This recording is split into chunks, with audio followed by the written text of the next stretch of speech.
ግዙፍ የገንዘብ ተቋማትንና ኢንቨስተሮችን ቀልብ የሳበ የዓለማችን ታዋቂ የሚዲያ አውታሮች ዜና ሆኖ የቀጠለው የኢትዮጵያ የወርቅ ማዕድን ፕሮጀክት መነጋገሪያነቱ ቀጥሏል። ይህን የወርቅ ፕሮጀክት የበለጠ አነጋጋሪ ያደረገው ደግሞ ለማመን የሚከብደው ክምችት ነው። ወደ 7 ትሪሊዮን ዶላር የሚገመተው የአካባቢው ወርቅ የማዕድን ፕሮጀክቱ ሙሉ ለሙሉ ሳይሆን በከፊል እንኳን ስራውን ሲጀምር በአመት ከ140 ሺህ እስከ 160 ሺህ አውንስ ወይም እስከ 480 ሺህ ግራም ወርቅ በየአመቱ እያመረተ ለኤክስፖርት ገበያው በማቅረብ ከፍተኛ የውጭ ምንዛሪን የሚያስገኝ ግዙፍ ሜጋ ፕሮጀክት ነው። ፕሮጀክቱ ከሚመጣው 2027 ጀምሮ እሴት ተጨምሮበት ንጹህ ወርቅ ሆኖ በኤክስፖርት መልክ ለገበያ የሚቀርብ ሲሆን በሙሉ አቅሙ ወርቅን ማምረት ሲጀምር ኢትዮጵያን በፍጹም የማትወርድበት ከፍታ ላይ ይሰቅላታል እያሉ የዓለም መገናኛ ብዙሃን በስፋት መዘገባቸውን ቀጥለዋል። የወርቅ ቁፋሮ ስራው የሚከናወነው እጅግ ግዙፍ በሆነ የመሬት ስፋት ላይ ሲሆን ጠቅላላ የቦታው ርዝመት 1.5 ኪሎ ሜትር፣ ስፋቱ 400 ሜትር፣ አጠቃላይ ይዞታው ደግሞ 6 ስኩዌር ኪሎ ሜትር ነው። በዚህ ሰፊ ቦታ ላይ ላረፈው ፕሮጀክት 340 ሚሊዮን ዶላር ወይም በሰሞንኛው የባንክ ምንዛሪ ሲሰላ ከ53 ቢሊዮን ብር በላይ ተመድቦለታል። ጆሮ ለባለቤቱ ባዳ ነው እንደሚባለው እኛ ብዙም ልብ ያላልነው ነገር ግን የዓለምን ቀልብና አይን ስቦ ሚዲያዎቻቸውም ሌት ተቀን ሰፊ ሽፋን እየሰጡት ያለው የኢትዮጵያ አነጋጋሪው የወርቅ ክምር እየመጣ ነው። The Tulu Kapi mine is located around 360 kilometers west of the capital Addis Ababa. It is expected to produce over 4,600 kilograms of gold annually during its first 7 years. ሰላም ጤና ይስጥልን። በመላው ዓለም የምትገኙ ውድ የመሿለኪያ ቤተሰቦች በዛሬው መሰናዷችን በሀገራችን ስለተጀመረውና በመላው ዓለም አነጋጋሪ ስለሆነው የወርቅ ማዕድን ፕሮጀክት እንዲሁም ደግሞ ከቀጣዩ ዓመት ጀምሮ ስለሚያስገኘው ከፍተኛ የውጭ ምንዛሪ እናስቃኛችኋለን። ቻናላችንን ሰብስክራይብ፣ ላይክ እና ሼር ታደርጉ ዘንድም እንጋብዛለን።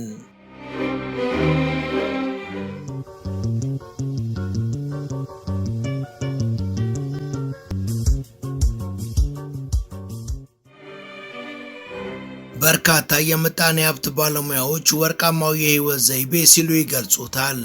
በማዕድን ቁፋሮ ኢንዱስትሪውም ተምሳሌታዊና ፈርቀዳጅ ነው ተብሎ ይጠቀሳል። የኢትዮጵያ የጀመረችው 340 ሚሊዮን ዶላር የወጣበት የቱሉ ካፒ የወርቅ ማዕድን ፕሮጀክት በዓለም የሚዲያ አውታሮች ዋና አጀንዳ ሆኗል። ለመሆኑ ይህ የኢትዮጵያን የወርቅ ፕሮጀክት እስከዛሬ በኢትዮጵያ ከነበረው የወርቅ ቁፋሮ ፕሮጀክት እንዲሁም በሌሎች የአፍሪካ ሀገራት ካሉ ተመሳሳይ ፕሮጀክቶች ልዩ የሚያደርገው ምንድን ነው? የፕሮጀክቱ እምቅ አቅምና አስተዋጽኦስ የቱ ድረስ ነው?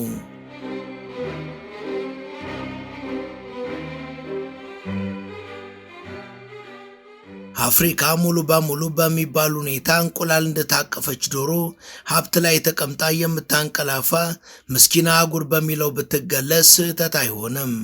በእርግጥ አላስፈላጊ የውጭ ጣልቃ ገብነቶች ለዘመናት የአህጉሪቷ ማነቆ ሆነው ቢቀጥሉም በአፍሪካ ከርሰ ምድር ታምቆ ስለሚገኘው ሀብት በምንሰማበት ወቅት ተረት ተረት እንጂ ስለ ተጨባጭ እውነታ የሚወራ አይመስለንም። ይህ ደግሞ ያለ ምክንያት አይደለም። ምክንያቱም የቱንም ያህል ሀብት ቢጠራቀም የሀብቱን ባለቤት ከረሃብ ከድህነትና ከሞት ካልታደገ ጥቅሙ የዜሮ ብዜት በመሆኑ ነው። በአፍሪካ በወርቅ የበለጸገ መልክዓ ምድር ካላቸው አካባቢዎች መካከል የመካከለኛው ምዕራብ አካባቢና ደቡባዊ የአፍሪካ ክፍል ዋና መከማቻዎች ናቸው። ነገር ግን ከነዚህ ውስጥ በወርቅ ሀብታቸው ላይ የተሟላ ቁጥጥር ካላቸው መሃል ምናልባት ከደቡብ አፍሪካ በስተቀር አንድም ሀገር አይገኝም። ደቡብ አፍሪካን ብትሆን በየዓመቱ ከሚሰማው የቁጥር ጋጋታ ባሻገር ለሀገሪቷ ማህበራዊ ቀውስ በእጅጉ የበዛው የወርቅ ሀብቷ ትርጉም ያለው መፍትሄን ማምጣት አልቻለም።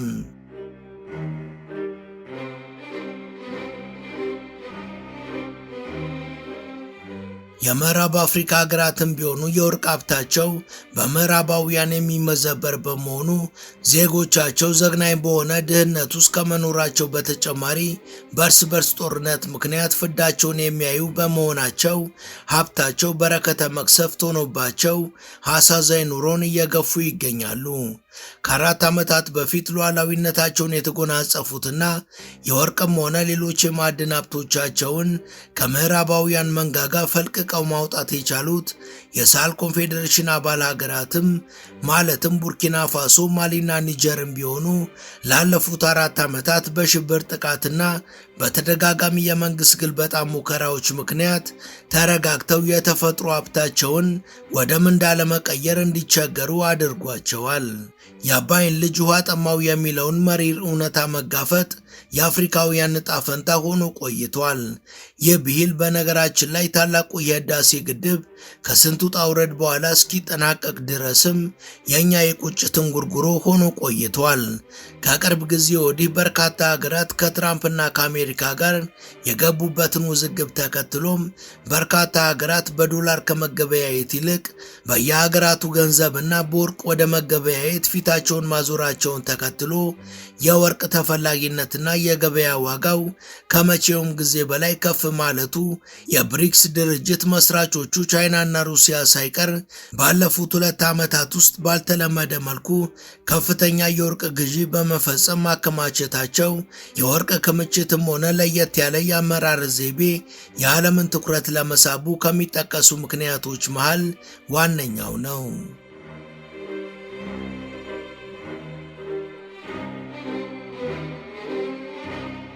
የወርቅ ክምችት መኖሩ በራሱ በተለይ በአፍሪካ ሀገራት በተለያዩ ምክንያቶች ያን ያህል ትርጉምና ፋይዳ ያለው ተደርጎ አይቆጠርም። ከነዚህ ውስጥ ዋነኞቹ የቴክኖሎጂ ግብዓት ማነስ፣ የሙያ ብቃት አለመኖርና የፕሮጀክቶች ገንዘብ መባከን ተጠቃሽ ሲሆኑ በርካታ ኢንዱስትሪውን የተቆጣጠሩ ምዕራባውያን ካምፓኒዎች ከአፍሪካ እሴት ያልተጨመረበትን ወርቅ በርካሽ በመግዛት የሚያገኙትን ጥቅም ለማስጠበቅ ኢንዱስትሪው እንዳያድግ የሚጫወቱት ሚናም እጅግ ከፍተኛ ነው። በዚህም ምክንያት በበርካታ የአፍሪካ ሀገራት ወርቅ በባህላዊ ዘዴ ወይም በግርድፉ ከመመረቱ በተጨማሪ ቀላል የማይባል መጠን በህገወጥ መንገድ ወይም በኮንትሮባንድ ወደ ዱባይና ወደ ስዊዘርላንድ እየተወሰደ ይሸጣል። በየሀገሩ ያሉትና በርካታ የወርቅ ክምችት የሚገኙባቸው ቦታዎች ደግሞ ከመሃል ሀገር እጅግ የራቁና መሰረተ ልማቶች ያልተዘረጉላቸው እንዲሁም የተደጋጋሚ ግጭቶች ማዕከል መሆናቸውም የውጭ ኢንቨስተሮች ደህንነት እንዳይሰማቸውና ለገንዘባቸው እንዲሰጉ የሚያደርግ መሆኑ ሌላው ተግዳሮት ነው።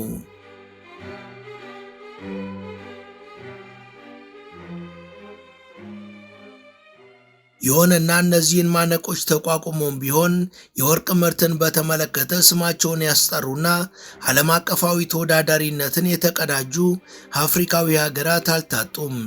በርካታ የኢኮኖሚክስ ባለሙያዎችም ሆኑ IMF ባወጣው መረጃ መሰረት የወርቅ ዋጋ ባለፈው ዓመት ብቻ በ60 በመቶ ጭማሪ ማሳየቱ በሀገር ውስጥ ያለውን መጠቀም መቻል ከውጭ ምንዛሪ አንጻር የሚኖረውን ተግዳሮት ምን ያህል ሊቀርፍ እንደሚችል ግልጽ ነው። በአፍሪካ ደረጃ በከፍተኛ የምርት መጠን 5 ሀገራት የሚጠቀሱ ሲሆን ጋና የመሪነቱን ደረጃ 117 ቶን ዓመታዊ ምርትን በማምረት ስትመራ፣ ደቡብ አፍሪካ በ100 ቶን ምርት ትከተላለች። ሱዳን፣ ማሊና ቡርኪና ፋሶ ቀጣይ ደረጃዎችን ይዘው ይገኛሉ። የደቡብ አፍሪካ ወርቅም ከሚገኝበት ከፍታና ከጥልቀቱ እንዲሁም ደግሞ በሳህል ቀጠና ካለው ተደጋጋሚ የሽብር ጥቃትና አላባራ ካለው የሱዳን የእርስ በርስ ጦርነት ጋር በተያያዘ የወርቅ ምርት ለበርካታ ሀገራት ጣፋጭ መርዝ ሆኗል። ወደ ኢትዮጵያ ስንመጣ ወርቅ መቆፈርም ሆነ ማምረት አዲስ ጉዳይ ባይሆንም በተለያዩ የሀገሪቱ አካባቢዎች የሚስተዋሉ የወርቅ ማዕድን ቁፋሮ ስራዎች በባህላዊ መንገድ የሚተገበሩ መሆናቸው እንዲሁም በኢንዱስትሪ ደረጃ የተቋቋሙት ደግሞ ለእጥበት የሚጠቀሟቸው ኬሚካሎችና ተረፈ ምርቶች ለጤና አደገኛ በመሆናቸው ከህገወጡ የወርቅ ዝውውር ጋር ተዳምሮ ኢንዱስትሪው ላይ ከፍተኛ ጥላን አጥልቷል። ውድ የመሿለኪያ ቤተሰቦች ተረካችንን እዚህ ድረስ ከተከታተላችሁት ዝግጅታችንን እንደወደዳችሁት እርግጠኞች ነን። ከእናንተ የሚጠበቀው ቻናሉ የበለጠ እንዲያድግ አንድ ጊዜ ሰብስክራይብ ማድረግ ብቻ ነው። እናም ሰብስክራይብ እንድታደርጉ አስታውሰን ተረካችንን እንቀጥል። አሁን ላይ ግን በሀገራችን ኢትዮጵያ የዓለም የገንዘብ ተቋማትንም ሆነ የኢንቨስተሮችን ቀልብ በሳበ መልኩ የተጀመረው ግዙፉ የቱሉ ካፒ የወርቅ ማዕድን ፕሮጀክት በአይነቱና በመጠኑ ልዩ የሆነ እጅግ አስደናቂ የወርቅ ማዕድን ፕሮጀክት ነው። But over the past 10 years, a quiet revolution has been brewing. A UK-listed company, KEFI Gold and Copper, identified a rich gold deposit in Ethiopia's western Oromia region, ቱሉ ካፒ። በኦሮሚያ ክልል በምዕራብ ወለጋ የከተማው ቱሉ ካፒ የማዕድን ፕሮጀክት በሚገኝበት አካባቢ የወርቅ ማዕድን ቁፋሮ ስራ ጣሊያን አካባቢውን ወሮ ከነበረባቸው ዓመታቶች ጀምሮ ሲከናወን የቆየ ሲሆን ጣሊያኖችም ሆኑ የአካባቢው ነዋሪዎች ውሃን በመጠቀም ነበር ወርቅን የመለየት ዘዴን የሚጠቀሙት። ከዛ ባሻገር ፊት ለፊትና ከምድር በላይ የሚገኘውን የወርቅ ሀብት ላይ ብቻ ትኩረታቸውን ያደረጉ በመሆኑ ከባህላዊ ስልት ብዙም የሚለይ አልነበረም። ከጣሊያን በኋላም በአካባቢው የማዕድን ቁፋሮ በዘመናዊ መልኩ ለማካሄድ ተደጋጋሚ ሙከራዎች የነበሩ ቢሆንም የመንገድና የሌሎች መሰረተ ልማቶች እጥረት እንዲሁም የነበረው የጸጥታ ስጋት ኢንቨስተሮችንም ሆነ የኢንጂነሪንግ ባለሙያዎችን ወደ ስፍራው መጥተው እንዲሰሩ የሚያበረታታ ስላልነበር ወጥኑ እውን ሳይሆን ቀርቷል። በአካባቢው ትርጉም ያለው ተግባራዊ እንቅስቃሴ የተስተዋለውም በ2005 የነበረ ቢሆንም ለፕሮጀክት የሚሆን ገንዘብ ማግኘት ባለመቻሉ እስካለንበት 2026 ድረስ ተስተጓጉሎ ቆይቷል።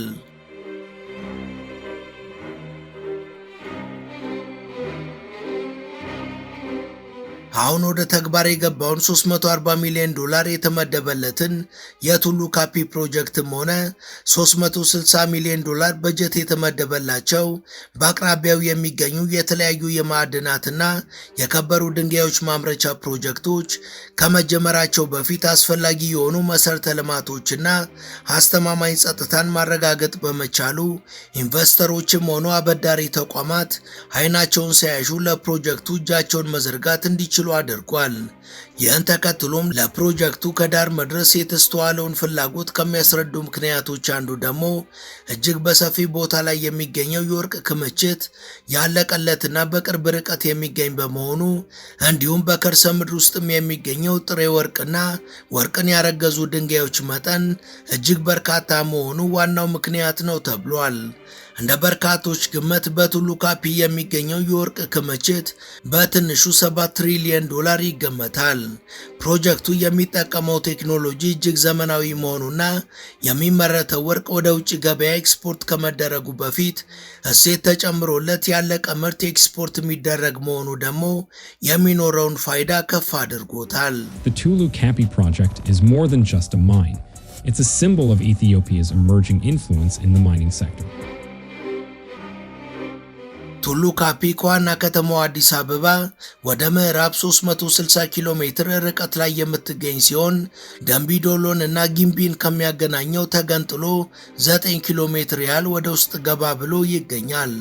የፕሮጀክቱ ሳይት የገደምቢ ወንዝ አቅራቢያ መገኘቱ ነገሮችን የሚያቀል ሲሆን ፕሮጀክቱን ማዕከል አድርገው የተሰሩት መብራት፣ መንገድና ውሃን ጨምሮ በርካታ መሰረተ ልማቶች በተሰሩበት ወቅት ለአካባቢው ማህበረሰብ በርካታ የስራ ዕድሎችን መፍጠር የቻሉ ሲሆን እንደ ትምህርት ቤትና የጤና ተቋማት የመሳሰሉ አገልግሎቶችም ተደራሽ እንዲሆኑ አድርጓል።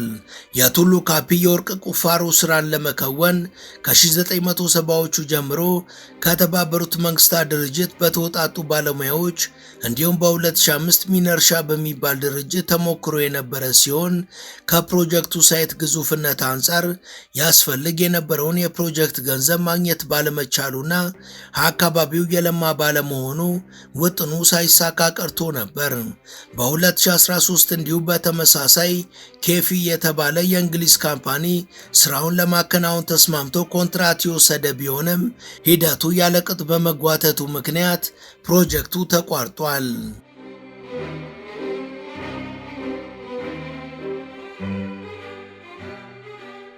አሁን ላይ ቀደም ሲል የነበሩት ተግዳሮቶች ሙሉ በሙሉ ተቀርፈው ወደ ፕሮጀክት ሳይቱ ማሽነሪዎችና ሌሎች አስፈላጊ ግብዓቶች ተጓጉዘው የተጠናቀቁ ሲሆን ከወርቅ በተጨማሪ በስፍራው የሚገኙ የሌሎች ማዕድኖች ልየታና አሰሳም ቀደም ብሎ መጠናቀቁ ተሰምቷል።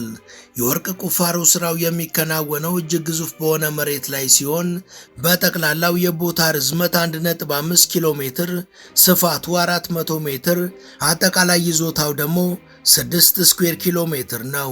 በዚህ ሰፊ ቦታ ላይ ላረፈው ፕሮጀክት $340 ሚሊዮን የተመደበ ሲሆን $240 ሚሊዮን ከአፍሪካ ልማት ባንክ በረጅም ጊዜ ብድር ተገኝቷል። $100 ሚሊዮን ደግሞ ሼር ከገዙ ባለሀብቶች የተገኘ ሲሆን መንግስት ምርቱ ወደ ገበያ መግባት ከጀመረበት ጊዜ አንስቶ ከወጪ ቀሪ የተቀናነሰውንና የገቢ ግብርን እየሰበሰበ ከቆየ በኋላ ክፍያው ሲጠናቀቅ ሙሉ በሙሉ የፕሮጀክቱ ባለቤት በመሆን ለሀገራዊ እድገት እንዲውል ያደርጋል። በአካባቢው ካለው ከዚህ የወርቅ ማዕድን በተጨማሪ የብርና ሌሎች 6 አይነት የከበሩ ማዕድናት በብዛት መገኘታቸው ፕሮጀክቱ ላይ ኢንቨስት የሚደረገው ገንዘብ ከስጋት የጸዳ እንዲሆን አድርጎታል። ከዚህ በተጨማሪ በቱሉ ካፒ ያለው የወርቅ ክምችት እጅግ በርካታና ወደ $7 ትሪሊዮን የሚገመት መሆኑ ወርቁን ለማጣራት ጥቅም ላይ የሚውለው የካርበን ቴክኖሎጂ በውሃ ግፊት ኃይል ከሚሰራውና ለጤና አደገኛ በሆነው በሜርኩሪ ከሚሰራው የወርቅ ልየታ ሂደት አንጻር በጥራት በውጤታማነትና በተመራጭነት እጅግ የላቀ እንዲሆን የሚያደርገው መሆኑ የዓለም የቢዝነስ ተቋማትን ቀልብ ከወዲሁ እንዲስብ አድርጎታል። ፕሮጀክቱ ከሚመጣው 2027 ጀምሮ እሴት የተጨመረበት ንጹህ ወርቅን በኤክስፖርት መልኩ ለገበያ የሚያቀርብ ሲሆን በሙሉ አቅሙ ወርቅ ማምረት እስኪጀምርም ወደ 7 ዓመታት ሊፈጅ ይችላል ተብሏል። ይሁን እንጂ በከፊል ስራውን በሚጀምር ጊዜም ቢሆን በዓመት ከ140,000 እስከ 160,000 አውንስ ወይም 480,000 ግራም ወርቅ በየዓመቱ እያመረተ ለኤክስፖርት ገበያው በማቅረብ የውጭ ምንዛሪ የሚያስገኝ ግዙፍ ሜጋ ፕሮጀክት ነው። የሀገሪቷን የወርቅ ክምችት ከጥራት ጋር በማሳደግ ዶላርን ተክቶ እንደ አስፈላጊነቱ እንዲያገለግልም ይደረጋል። ፕሮጀክቱ በግንባታ ሂደት ላይ ሆኖ ከፈጠራቸው የሥራ ዕድሎችና ካስፋፋቸው መሠረተ ልማቶች ባሻገር ወደ 1000 የሚሆኑ ቋሚ ባለሙያዎችና ሰራተኞችም ይኖሩታል ተብሏል።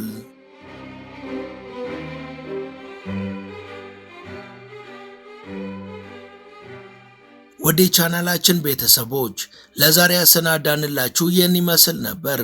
እስከ ዝግጅታችን ፍጻሜ አብራችሁን ስለነበራችሁ ከልብ እናመሰግናለን። በቀጣይ ቢሰሩ የምትሏቸውን ርዕሰ ጉዳዮች ብጠቁሙን ደስ ብሎን እንቀበላለን። ቻናላችንን ሰብስክራይብ ማድረግ፣ የደውል ምልክቱን መጫንና ላይክ ማድረግ አትዘንጉ እያልን ለዛሬ በዚሁ ተሰናበትን። መልካም ጊዜ።